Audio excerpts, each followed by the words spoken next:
So today we're going to learn how to composite green screen footage with the background. And so from the class shared drive or canvas, grab the green screen assets and we'll have two things. We'll have the Dragon Dungeon background, and then we'll have a foreground that you guys shot in the previous class. So the first thing that we want to do is we want to open up After Effects.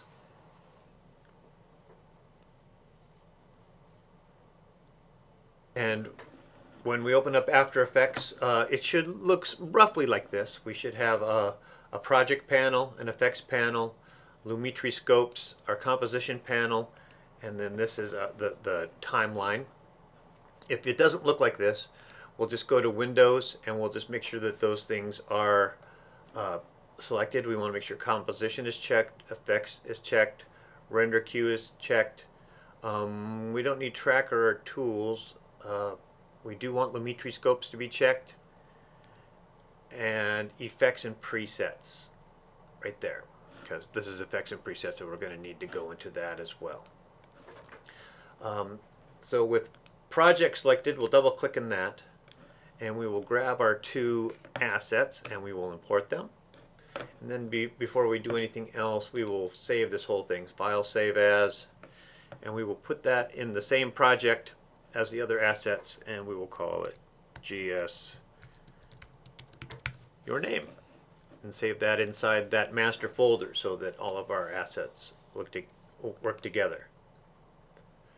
Next, we're going to create a new composition, and we want it, and we'll call that green screen your name. And we want it to be a 1080p file, 1920 by 1080, and we want it to be 10 seconds long. So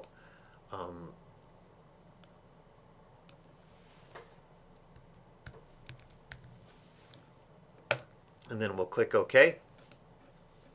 Now we will take our background and we'll drag it into the comp, and you'll see that it doesn't fit.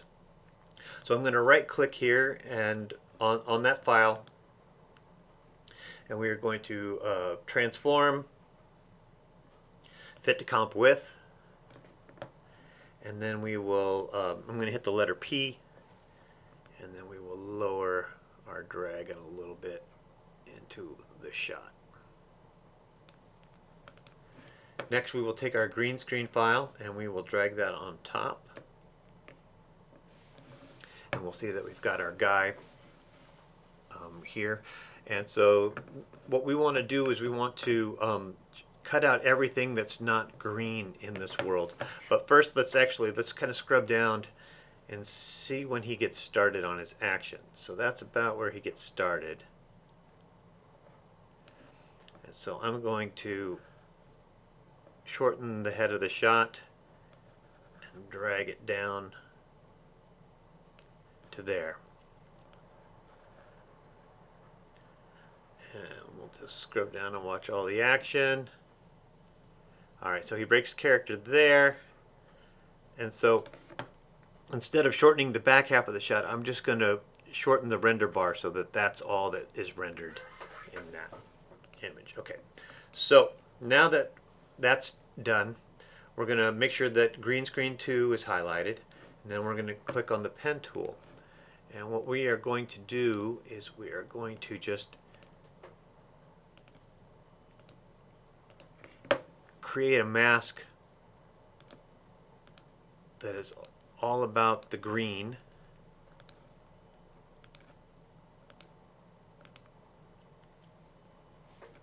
In our guy's world. Alright. Next thing we're going to do is we've got this anchor point that's right here. I'm going to take the actually, let's go to the beginning of the shot for this.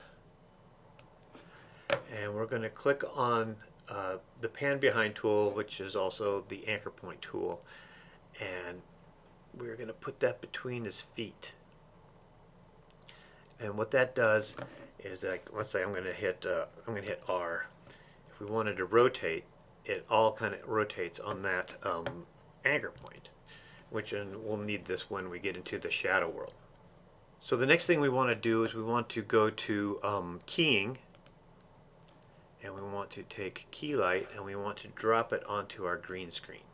And then we'll take the screen color, take the dropper, and pick the green, and that will pretty much knock out most of the green in the shot. Now what we're going to do is clean that up a little bit, and so we're going to go to Screen Matte, which will make it a black and white image. And so anything that's white will be allowed to pass, and everything that's black will become invisible. So we will adjust the clip, the black and white clip. So let's start with the black clip. We'll pull that down until everything is kind of a good black inside our world.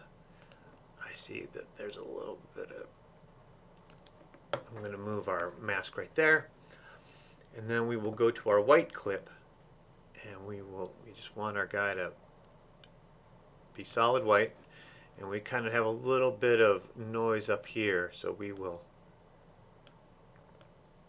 pull up that mask right there. And now we'll go back and look at our final result. Okay, so with this green screen layer selected, I'm going to hit the letter P, and that's going to open up the position tool. If you want to see all of those options, you just twirl up and twirl down, and they'll all be revealed to you right here. And so I'm going to just lower our guy down, and I'm also going to scale him down, and the scaling will happen from that anchor point as well, because we want him to look a little more, we want him to be a little smaller so that our bad guy looks tougher. Alright, next thing we want to do is do some color correction. So we will twirl down color correction, we will look for the lumetri, and we'll drag that onto our green screen.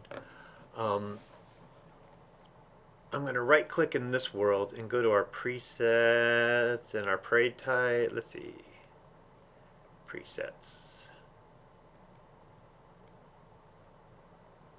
parade waveform monitor, and we're going to turn off the waveform so that we have this parade that will help us with our color correction.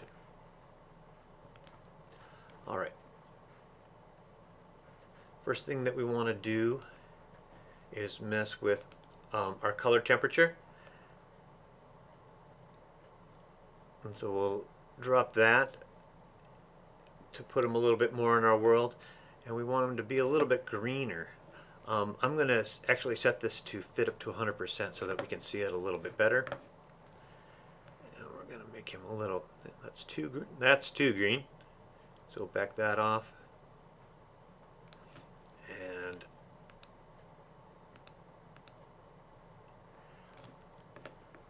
I want to raise up his highlights a little bit. Let's increase his contrast a little bit.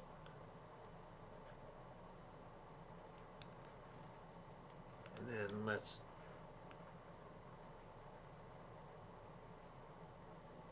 pull down the shadows. And then lastly, we'll pull down the saturation a little bit. So now he feels like he's part of this world.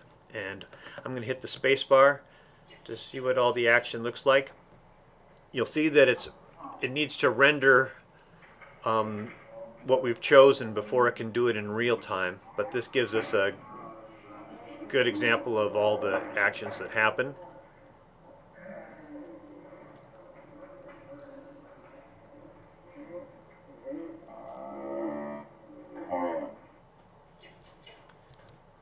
Alright, and so with this, I think I want it to be a little more green now, so I'm going to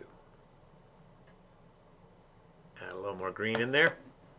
Okay, next thing what we're going to do is we're going to select this green screen layer again, and we're going to hit Command D, and we'll come back to our beginning again.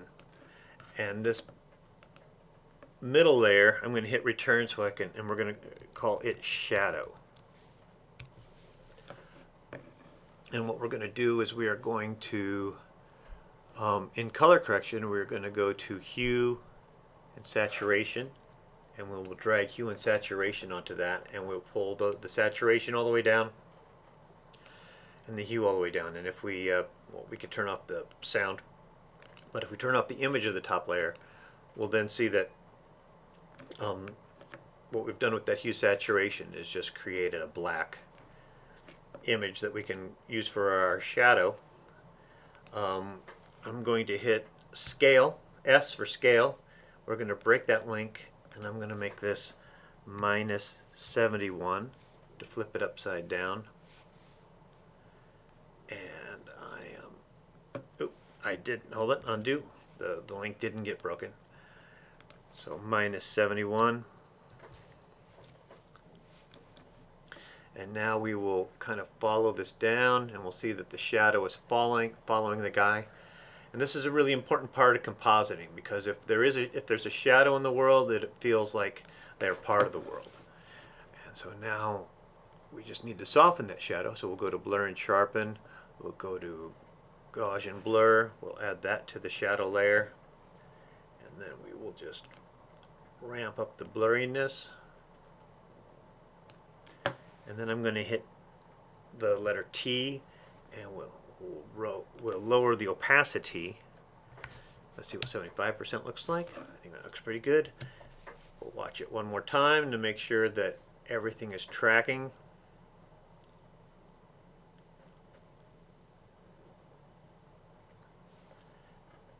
And I think that looks good. And now we can render it. So we will go to Composition, Pre-render. We will first tell it where to go, and so it'll be green screen, your name, and then we'll put that also in there, but we will call it Final.